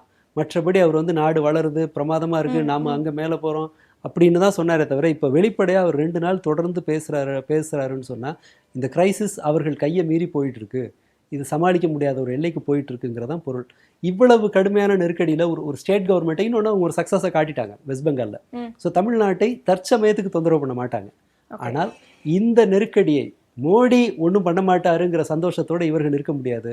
ஏன்னா இந்த பொருளாதார பிரச்சனைகள் எல்லாமே ஃபேஸ் பண்ண வேண்டியது இவருக்கும் சேர்த்து தான் வரும். எனக்கு கஜானா இப்போவே காலி ஆகிடுச்சு அப்படிங்கிற ஒரு ஸ்டாண்டை தான் எடுத்து வச்சிருக்காரு. அது கஜானா காலினா இப்போ இந்த வருஷத்துலேயே பார்த்தீங்கன்னா வர்ற வருமானம் ஏதாவது குறையுதா? இல்லை. கஜானா காலி என்ன அடிப்படையில் சொல்கிறாங்க? இது வந்து இது சும்மா போகிற போக்கில், அதாவது என்னென்னா என்னால் ஒன்றும் செய்ய முடியாதுங்கிறதுக்கான எதிர்பார்க்காதீங்க, முன்னெச்சரிக்கை. அப்படி பார்த்தா இவங்க அந்த எதுக்காக அதை சொல்லியிருப்பாருன்னா, ஃபஸ்ட்டு அந்த 200 யூனிட் கையெழுத்து போகிறார்ல, அதை மாதிரி ஒரு 4 ஸ்கீமு கையெழுத்து போடலான்னு சொல்லியிருப்பாங்க. ஓகே, அந்த 4 ஸ்கீம் கொடுக்கறதுக்கு வேணான்னு யோசிச்சிருக்கலாம். அதனால் கஜானா காலின்னு ஒன்று 4 ஸ்கீம் ஏதாவது இறக்கி விடலாமான்னு யோசிச்சிருப்பாங்க. சரி, அது எதுக்கு கன்வின்ஸ் பண்ண வேண்டிய கவனம் செலுத்த வேண்டிய மற்றது இருக்குன்றதுனால அதை எடுக்கலை. அந்த ரிஸ்க் எடுக்க அவங்க பயப்படுறாங்க. மற்றபடி இந்த உதயநிதி ஸ்டாலின் சொன்ன மாதிரி இதை விட மோசமான பொருளாதார சூழலில் தான் அப்போ இருந்தது தமிழ்நாடு. 2021 கோவிட் டைமு மோசமான வளர்ச்சி எண்ணிக்கை இருந்தது. 1% கூட இல்லை, 0.7. அந்த சூழ்நிலையிலையும் கூட என்னென்ன ஸ்கீம்ஸ் அனௌன்ஸ் பண்ணோன்னு அவர் சொல்கிறார். எல்லா ரேஷன் கார்டுக்கும் 4000 ரூபா கொடுத்தோம், பஸ்ஸு ஃப்ரீ பஸ் கொடுத்துருந்தோம் அப்படின்னு சொல்லி 4 தான் சொல்லியிருக்காரு. இப்போ நினச்சா செய்யலாம். பட் இவங்களோட ஐடியா என்ன அப்படிங்கிறது தெரியல. ஈவன் இந்த 200 யூனிட்டே பயங்கர கிரிட்டிசிசத்தை உருவாக்கிட்டு இருக்கு. 12,000 கோடி வருஷத்துக்கு கூடுதலாக செலவாகும். போதுமான எண்ணிக்கையில் ஆட்கள் இல்லை அங்கே. ஏற்கனவே 1.5 லட்சம் கோடி ரூபாய் எலக்ட்ரிசிட்டி போர்டு கடன் இருக்குது. இதை நீங்கள் எப்படி செய்ய போகிறீங்கன்னு பாஜக சைட்லேருந்து கேள்வி வருது. அப்படின்னா எலக்ட்ரிசிட்டி யூனியன் கவர்மெண்ட்டோட பங்கு இருக்கிறது. நீ விலையை ஏற்றலைன்னா நான் உனக்கு எலக்ட்ரிசிட்டி கொடுக்க மாட்டேன், இல்லை கடனை திருப்பி கட்டுன்னு ஏதாவது சொல்லுவாங்க. இப்படி ஒரு பிரச்சனைக்கும் அவர் முகம் கொடுக்க தயாராக வேண்டியிருக்கும். ஸோ இது நேரடியாக அவர்கள் வந்து அரசை கலைத்து இவருக்கு விஜய்க்கு நெருக்கடி கொடுக்கணும்னு அவசியம் இல்லை. முதல்வர் விஜய்க்கு நெருக்கடி கொடுக்கணுங்கிற தேவையே இல்லை. வேற வழிகள் நிறைய. மற்றது ரெகுலராக வேலையை பார்த்தாலே இவங்க மாட்டுவாங்க. நீங்கள் எப்படி யாரை விட்டு அந்த பணத்தை வாங்குவீங்க? எத்தனை கேஸ் நடத்திருப்பாங்க திமுக அரசில். திமுக அதுக்கு முன்பே ஓ பன்னீர்செல்வம் நிதியமைச்சராக இருந்தபோது சட்டமன்றத்தில் புலம்பியிருக்காரு. எங்களுக்கு இந்த இடத்துல எல்லாம் எங்களுக்கு நிதி கொடுக்க மாட்டேங்கிறீங்க, நாங்கள் கஷ்டப்படுறோம் அப்படின்னு சொல்லி வெளிப்படையாக ஆதரவு நிலைப்பாட்டில் இருந்தபோது ஓ பன்னீர்செல்வம் பேசியிருக்காரு. டிஎம்கே கவர்மெண்ட் வந்தபோது எல்லாத்துக்கும் ஃபைட் பண்ணாங்க. வேற தலை எழுத்தேன்னு சொல்லியாவது பணத்தை அவங்க கொடுத்துட்டு இருந்தாங்க. இனி இந்த எந்த அளவுக்கு அவங்க வந்து கொடுப்பாங்க, இவங்க எந்த அளவுக்கு ஃபைட் பண்ணி அதை வாங்குவாங்கங்கிறதெல்லாம் தெரியாது. எனிவே இது எல்லாமே அனுமானங்கள் தான். அது நடந்தால் தான் தெரியும். பட் இந்த நெருக்கடிகள் இவர் தலையில் வந்து விடியுங்கிறது 100% உறுதி. இதிலிருந்து யாராலையும் தப்பிக்க முடியாது. எப்படி அதை ஹேண்டில் பண்ண போகிறாங்கன்னு தெரில. அவருக்கு முன்னால் அவர் தயாரானாலும் ஆகலைனாலும் அவருக்கு ஒன்றும் ஆக போகிறதில்ல. இதுக்கு மக்கள் தயாராக வேண்டிய நேரம் இது. விலை உயர்வுக்கும் வேலை இழப்புக்கும் கொஞ்சம் மோடி சொன்னதில் 2-3 பாயிண்ட்டை வேறு வழியே இல்லாமல் மக்கள் கேட்குற மாதிரி தான் ஆகும். கேஸ் சிலிண்டர் பயன்பாட்டை குறைச்சிக்கணும், கரண்ட் பயன்பாட்டை குறைச்சிக்கணும், ஊரை நிறைய சுற்றக்கூடாது, இதெல்லாம் செஞ்சு கொஞ்சம் பாக்கெட்டை இறுக்கி பிடிச்சி அவர் மட்டுமே சொல்லலை. பல தொழிலதிபர்கள் அதை திரும்ப திரும்ப பேச ஆரம்பிக்கிறாங்க. ஜாக்கிரதையாக இருங்க, கொஞ்சம் மினிமலிஸ்டாக இருக்க பாருங்கிற மாதிரியான அறிவுரைகளை பல தரப்பில் இருந்தும் சொல்கிறாங்க. நாம் அதையும் சேர்த்து ரெடியாகி நமக்கு டபுள் அட்டாக்கு. யூனியன் கவர்மெண்ட்டும் நமக்கு ஃபேவராக இருக்காது, இவங்களும் இந்த மாதிரி ஏனோ தானோ இப்போ இருக்கு இந்த 4 நாளில் ஓட்டுற மாதிரி இனி மேற்கொண்டு பிஆரில் மட்டும் கவர்மெண்ட்டை ஓட்டுறாங்க, ரீல்ஸில் மட்டும் கவர்மெண்ட்டில் நடத்துகிறாங்கன்னு சொன்னால் இது ஒரு பனிஷ்மெண்ட்டாக இருக்கும், ஒரு இருண்ட காலமாக இருக்கும். அவ்வளோதான் சொல்லணும் இதை பற்றி. இப்போ நம்ம தமிழக வெற்றிக் கழகம் பற்றி அதோடைய வெற்றிகள் அதோடைய செயல்பாடுகள் எல்லாமே பேசணும். அதே மாதிரி நான் வந்து திமுக பற்றியும் பேசணும் அப்படிங்கிறது கடைசியாக ஒரு இது இருக்குது. இப்போ இவங்க எதுவுமே இல்லாமல் நீங்கள் சொன்ன மாதிரி வெளியவே வராமல் வெறும் இன்ஸ்டா முகத்தை வச்சு மட்டுமே இவங்க ஜெயிச்சிட்டாங்க அப்படிங்கும்போது திமுக வந்து எங்கே தவற விட்டாங்க, கோட்டை எங்கே விட்டாங்க அப்படிங்கிற ஒரு கேள்வியும் வருது இல்லையா? உங்களுடைய பார்வை இது வந்து அவர்கள் பெருசாக இது மக்கள் மனதில் எவ்வளவு எல்லாத்துக்கும் ஒரு கால்குலேஷன் இருக்கும். எல்லா கட்சிகளுக்கும் ஒரு இருக்கும். அவங்க களம்னு நம்பினது இந்த இடத்த. இப்போது எந்த ஒரு பெரிய கட்சி குழந்தைகள் வீட்டில் அடம் பிடிச்சி பெற்றோர்களோட ஓட்டிங் பேட்டர்னை மாற்றுன்னு யாராவது நம்ம நினச்சிருப்போமா? புதுசு எல்லாருக்கும். யார் ஒன்று. ரெண்டாவது, இதற்கு முன்பு சயின்டிஃபிக்காக பார்த்தாலே கூட ஒரு 35% வின் பண்ணுவாங்க அப்படிங்கிற மாதிரியான கணிப்பு எங்கேயுமே வரல டிவிகேவை பற்றி. அது ஒரு சீரியஸாக எடுத்துக்கல. இன்னொன்று, ஒரு ஒரு ஓட்டு முறைகளில் ஒரு பொதுவான பல்லாண்டு காலமாக பின்பற்ற நடைமுறையில் இருக்கிற கணக்கீடுகள் இருக்கும். கேண்டிடேட்டுக்கு ஒரு வேல்யூ இருக்கும், காஸ்ட் டைனாமிக்ஸ்க்கு ஒரு வேல்யூ இருக்கும், ஸ்கீம்ஸுக்கு ஒரு வேல்யூ இருக்கும், கட்சி தலைமைக்கு ஒரு வேல்யூ இருக்கும். இது எல்லாத்தையும் கணக்கு போட்டு ஒரு 2024 தேர்தல் வரைக்குமே எது ஒர்க் அவுட் ஆச்சோ அதை நம்ம ட்ரை பண்ணுவோமா?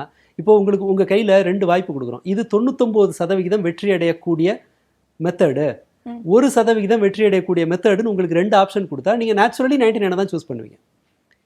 இவர்களே இதில் சீரியஸாக இல்லை மேடம், அதுதான் உண்மை. இவங்க சீரியஸாக இருந்திருந்தாங்கன்னு வச்சுக்கோங்களேன், கேண்டிடேட் செலெக்ஷனில் இன்னும் சீரியஸாக இருந்திருப்பாங்க.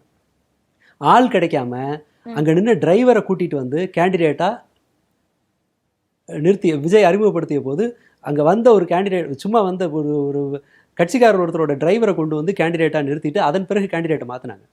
ஓகே, விஜயோட டிரைவர் பையனை சொல்றீங்களா? விஜயோட டிரைவர் இல்லை, வேற ஒரு டிரைவரை, புசி ஆனந்த் வந்து வேற ஒருத்தர் அங்கே நிற்க வச்சுட்டு அதன் பிறகு மாற்றினாங்க. நீங்கள் அறிவிக்கப்பட்ட பிறகு, இந்த கூட்டத்துக்கு பிறகு ஒரு கேண்டிடேட்டை மாற்றினாங்க. ஓகே, ஆமா, செய்திகள் வந்தது. ஆமாம், அது வந்து அங்கே ஆள் கிடைக்கல, மறந்துட்டாங்க. அதன் பிறகு KM ஷெரீஃப்னு புதுக்கோட்டையில் ஒருத்தர் இருந்தார். அவர் வேற ஒரு கட்சியை நடத்திட்டு இருந்தார்.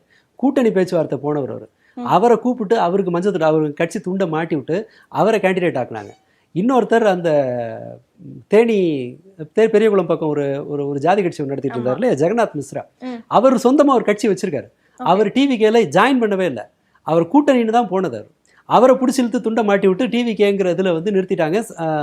அப்படி நிறுத்தப்பட்டதான் அவங்கெல்லாம். இந்த மாதிரி கிடைச்சவங்கெல்லாம் எடுத்து போட்டு சத்யராஜ் ஒரு படத்துல கிரிக்கெட்டுக்கு ஆள் பிடிக்க அதே மாதிரி தான். இது இவ்வளவு பெரிய சக்ஸஸை இவங்க எதிர்பார்க்கல. அப்படி இருந்ததா ஒரு தொகுதியில் நின்றுப்பாரு. இவங்க யாரும் இப்படி ஒரு 5 ஒரு 10லேருந்து 20 வின் பண்ணிட்டா அது ரொம்ப பெரிய வெற்றி. அதை வச்சுக்கிட்டு அடுத்த கட்டமாக நம்ம அந்த அரசியலை வந்து பெரிய அளவில் பண்ணலாங்கிறத இவங்களோட எதிர்பார்ப்பு. நீங்கள் வேணால் பெரிய சேனல்களில் விசாரிச்சு பாருங்க, அவங்க டிபேட்டுக்கு ஆளே அனுப்பல. ஆமாம், எதுவும் ஏடாகுடமா மெசேஜ் எது வந்துச்சுன்னா அசிங்கமாக போயிடுங்கிறதுனால அவர்கள் மட்டும் பேசிட்டு இருந்தாங்க. அதுவும் ஆதரவு நிலைப்பாடுல தான் பேசிட்டு இருந்தாங்க கடைசி வரைக்குமே. இல்லை, அந்த நாள் சொல்கிறேன், தேர்தல் வாக்கு எண்ணிக்கை அன்று அவங்க அனுப்பல, ஓகே, பேசுறதுக்கு ஆட்களை அனுப்பல. இதெல்லாம் அவங்களே எதிர்பார்க்காத ஒரு ரிசல்ட். அவங்க ஒரு சினிமா ப்ரமோஷனுக்கு ஃபர்ஸ்ட் டே ஃபர்ஸ்ட் ஷோவுக்கு ஆட்களை, முதல் நாள் ஷோவுக்கு நிறைய காசு கொடுத்து ஆட்களை வர வைக்கிறதுக்கு என்னென்ன முயற்சியெல்லாம் எடுத்தாங்களோ, எதிரில் இருக்க ஹீரோக்களை இன்சல்ட் பண்ணுறது, அவங்கள படம் வந்து குப்பைன்னு சொல்லி எல்லா பிளாட்ஃபார்ம்லையும் பிரச்சாரம் பண்ணுறதுன்னு சொல்லி அவங்க ரசிகர்கள் இதற்கு முன்பு சினிமாவிற்கு முயற்சி செய்த பல விஷயங்களை அரசியலுக்கு முயற்சி பண்ணினாங்க. அது சக்ஸஸ் ஆகுன்ற நம்பிக்கை அவர்களுக்கே கிடையாது. ஓகே, அது ஆயிருக்கு, அவ்வளோதான். இதில் வந்து தோல்வி, இது புதிய உத்திகள். ஆமாம், தோற்க முடியாது. இது ஒரு உதயநிதி ஸ்டாலினே ஒரு கூட்டத்தில் ஒரு தடவை சொல்லி நான் கேட்டிருக்கேன், வெல்ல முடியாதவர்கள் ஒருத்தர் கிடையாது, தோற்கக்கூடாதவர்கள்னு ஒன்று கிடையாது. செய்கிற வேலையிலிருந்து வெற்றி தோல்விங்கிறது வரும். அதை கற்றுக்கிட்டு அடுத்ததுக்கு போகணுன்னு அவர் சொன்னதாக எனக்கு முன்னாடி கேட்டிருக்கேன். அதே தான் இங்கேயும். இது ஒரு புது பேட்டர்ன். இந்த பேட்டர்னுக்கு அடாப்ட் ஆகிறது, கட்சிகள் அடாப்ட் ஆகிறது ஒரு வேலை. இந்த பேட்டர்னை நம்பி நாசமாக போயிட்டோன்னு ஜனங்க ரியலைஸ் பண்ணால் அவர்கள் இந்த பக்கம் வர்றதுக்கான வாய்ப்பு உண்டு. 2 இதுலேயுமே இருக்கும். இது நம்ம பெருசாக ஆராய்ச்சி செய்யணும்னா நமக்கு டேட்டா வரணும். முதல்ல என்ன சொன்னாங்கன்னா, அரசு ஊழியர்கள் அதிகமாக டிவிகேக்கு ஓட்டு போட்டிருக்காங்கன்னு. பட் டேட்டாவை செக் பண்ணும்போது 2024 தேர்தலை விட தபால் வாக்குகள் திமுகவுக்கு அதிகம் தான் இருக்குது. ஓகே, 1% என்னமோ கூடி இருக்கு. அது ரெண்டையும் கம்பேர் பண்ணிங்கன்னா இவர்களுக்கு ஏடிஎம்கே நாம் தமிழருக்கு போன ஓட்டு டிவிகேக்கும் போயிருக்கு. ஒரு நல்ல நம்பரில் வாங்கியிருக்காங்க, அதை மறுக்கலை. ஆனால் திமுக தன்னுடைய அந்த ஆதரவு இதை வந்து இழக்கலை. ஸோ நமக்கு ஒரு முழுமையான அனாலிசிஸ் வந்தால் தான் எக்ஸாக்டாக எது வேலை செஞ்சுருக்குன்னு தெரியும். நான் சந்தேகிக்கிறது இவர்களுடைய முழு பிரச்சார களமாக இன்ஸ்டாகிராம், யூடியூப், அந்த மாதிரி வாட்ஸ்அப் இதெல்லாம் தான் இருந்தது. ஸோ இதுதான் வேலை செஞ்சுருக்கணும். ஏன்னா களத்தில் ஆளுங்களே இல்லை, கேண்டிடேட் யாருன்னே தெரியாது. இதுன்னு பண்ணும்போது இந்த மாதிரியான பிரச்சாரம் மட்டும்தான் நடந்ததுங்கும்போது நாம் முதல் கட்டமாக இந்த பிரச்சாரம் தான் வேலை செஞ்சுருக்கோங்கிற முடிவுக்கு நாம் வரோம். நாளைக்கு அனாலிசிஸ் வேற மாதிரி வந்ததுன்னா நாம இதை விட்டுட்டு அதுக்கு அடாப்ட் ஆகிக்கணும். இப்போதைக்கு நம்ம மேனிபுலேஷன் அப்படிங்கிற ஒரு குற்றச்சாட்டுமே இருக்கு சார். 2-3 ஜர்னலிஸ்டே பேசி நான் பார்த்திருக்கேன். ஓகே, எனக்கு அது 2 பிரச்சனை இருக்கு. எனக்கு இது இவிஎம் மேனிபுலே இந்த இடத்துல நடந்திருக்கும் அப்படிங்கிறத இவ்வளவு மாசிவா இன்னொரு கட்சிக்கு பாஜக தானே செய்ய முடியும். பாஜக ஏன் இவங்களுக்கு செய்யணும்? டிவிகே ஜெயிக்க வச்சு பாஜக என்ன ஆக போகுது? அதிமுகவை அழிக்கணும் அப்படிங்கிறது தான் இல்ல, பாஜக அதிமுகவை அழிக்கணும்னா மோடிக்கு அது சிம்பிளான ஒரு ஃபோன் காலில் முடிக்கிற வேலை. நாளை காலையில் கட்சியை ரெண்டாக்கிட்டு போகிறாங்க. இப்போ அப்படிதான் ரெண்டாகி இருக்கு அவங்க அது வந்து நீங்கள் அவங்களோட லாயல்ட்டி உங்களுக்கு தெரியவே தெரியாது. இந்த 2வது காலகட்டம் இருக்கு இல்லையா, சசிகலாவை கட்சியை விட்டு நீக்கிறாங்கல்ல, அப்போது வைகை செல்வன் நியூஸ் 18ல் பேசிகிட்டு இருக்காரு. பேசும்போதே சசிகலாவெல்லாம் ஆதரித்து பேசிகிட்டு இருக்காரு. அங்கே டிவியில் ஓடுது, சசிகலாவை கட்சியை விட்டு நீக்கிட்டோன்னு ஜெயக்குமார் பேசுகிறாரு. இது லைவ் ஓடிட்டுருக்கு. ஓகே, அப்படியா, அப்படி சொல்லியிருக்காரா, சரி அப்படின்னு சொல்லிட்டு கை கட்டி முடிச்சிட்டார். மறுநாள்லேருந்து அவர் வேறு மாதிரி பேசினார். ஏடிஎம்கே வந்து தாசில்தார் வீட்டு பியூன், தாசில்தார் ஆஃபீஸ் பியூன் மாதிரி. தாசில்தாருக்கு வந்து அந்த பியூன் வந்து வணக்கம் வைப்பார், காஃபி வாங்கிட்டு வருவார், அவர் சொல்கிறதெல்லாம் கேட்பார், திட்டினா வாங்கிக்குவார். ஆனால் அந்த தாசில்தார் டிரான்ஸ்ஃபர் ஆகி போனால் அதே விசுவாசத்தை புது தாசில்தார்கிட்ட காட்டுவார். எந்த தயக்கமும் இருக்காது. பழைய தாசில்தார் வந்தால் ஒரு விசிட்டர் தான், வாங்க சார் வணக்கம் அப்படிங்கிறது தான் இருக்கும். அந்த லாயல்ட்டி குறையாமல் சிந்தாமல் சிதறாமல் அடுத்த தாசில்தார்கிட்ட போகும். ஏடிஎம்கேவும் அதை போல தான். ஒரு ஆளை கொண்டு வந்து நிறுத்திட்டாங்கன்னா கண்ணை மூடிட்டு அங்கே சப்போர்ட் பண்ணுவாங்க. அதிகாரம் யாருக்கிட்ட இருக்கோ அவர்களுக்கு எந்த பிரச்சனையும் இல்லாமல் எந்த தயக்கமும் இல்லாமல் அதிகாரத்தை ஆதரிச்சிருவாங்க. அதனால் ஏடிஎம்கேவை ஸ்ப்ளிட் பண்ணுறதுக்காக இவ்வளவு பெரிய முதலீட்டை மோடி செய்வார், இவ்வளோ பெரிய ரிஸ்க் எடுப்பாருன்னு நான் நம்பலை. பாஜக செய்யும்னு நான் நம்பலை. 2வது, ஒரு ஒரு ஒரு புது கட்சிக்கு வந்து இப்படி மாசிவாக தாறுமாறாக இருக்கும் பாருங்களேன் ரிசல்ட்டு. தருமபுரியில் பெரிய அளவில் இல்லை, இது கன்னியாகுமரியில் ஒரு 7 மாவட்டங்கள்ல ஃபுல்லா ஸ்வைப் அவுட் தான். ஆமாம் போயிட்டுருக்காங்க. சில இடங்களில் பார்த்தீங்கன்னா சம்மந்தமே இல்லாமல் பார்த்தீங்கன்னா 73,000 ஓட்டு லீடிங்கில் போயிருக்கு. ஒரு மிஷினை நீங்கள் டியூன் பண்ணீங்கன்னா அதுக்கு ஒரு பேட்டர்ன் வந்துடும், ஒரு ஒரு ஒரு தொடர்ச்சி இருக்கும், ஒரே மாதிரி இருக்கும். தர்க்கபூர்வமாக நிரூபிக்க முடியாத அளவுக்கு சில பிரச்சனைகள் இருக்கும். அவங்க எலெக்ஷனில் மேனிப்புலேட் பண்ணுவாங்கங்கிறது சரி, அந்த எண்ணிக்கை சரியான ஓட்டு எண்ணிக்கையை கொடுத்ததில்லை. எஸ்ஐஆரில் வந்து டெலீட் பண்ணதில் ஏகப்பட்ட குளறுபடிகள் இருந்தது. இந்தியா முழுக்கவே சொல்கிறேன், இந்த சிக்கல்லாம் இருந்துச்சு. அதாவது முஸ்லீம் மெஜாரிட்டி ஒரு தொகுதியில் இருக்கக்கூடாதுங்கிறதுக்காக அசாமில் தொகுதிகளை உடைச்சாங்க. அதாவது முஸ்லீம் மெஜாரிட்டி இருக்கிறதெல்லாம் காலி பண்ணால் ஸோ முஸ்லீம்ஸால் வெற்றியாளரை தீர்மானிக்க முடியாதுங்கிற அளவுக்கு வேலையெல்லாம் பார்த்தாங்க. இந்த வேலை செய்யலாம், ஆனால் மிஷினில் இப்படி ஒரு டியூன் பண்ணுறது ஏன் அறிவு கட்டின வகையில் சாத்தியம் இல்லை, அல்லது நான் கன்வின்ஸ் ஆகிற அளவுக்கான பாயிண்ட் எனக்கு கிடைக்கல. ஸோ இந்த முறை நான் அதிகம் பயப்படுறதும் எது குறித்து நாம் அதிகம் யோசிக்கணும்னு நினைக்கிறேன்னா இந்த சோஷியல் மீடியா அடிக்ஷன், மக்களுடைய சோஷியல் மீடியா அடிக்ஷனுக்கு இந்த வெற்றியில் பெரிய பங்கு இருக்குது. இது வெறுமனே அரசியலில் மட்டும் ரிஃப்ளெக்ட் ஆகாது, ஒட்டு மொத்தமாக சமூகத்தின் பல பரப்புகளில் இருக்கும். இனி வரப்போகிற குற்றங்களில் இந்த பிரச்சனை இருக்கும், குடும்ப பிரச்சனைகளில் இது வந்து ஒரு காரணமாக இருக்குங்கிறதுனால அதை நாம் சீரியஸாக விவாதிக்கணுங்கிறது தான் என்னோட கோரிக்கை. கண்டிப்பாக சார். இது இந்த அளவில் பார்க்குறேனே தவிர அதற்காக அதை நான் ரூல் அவுட் பண்ணலை. பட் என்ன கன்வின்ஸ் பண்ணுற அளவுக்கான பாயிண்ட் அங்கே இல்லை. ஓகே, இவிஎம்ல இல்லை, இன்ஸ்டாகிராமில் இருக்குது அப்படின்னு நான் சந்தேகிக்கிறேன். அதுதான் பெரிய த்ரெட்டுன்னு நான் நினைக்கிறேன். ஓகே, கண்டிப்பாக சார். இதுக்கு மேலே என்னென்ன நடக்க போகுது அப்படிங்கிறத நம்ம தொடர்ந்து விவாதிப்போம். நிறைய தகவல்களை பகிர்ந்துருந்தீங்க, ரொம்ப நன்றி. நன்றி.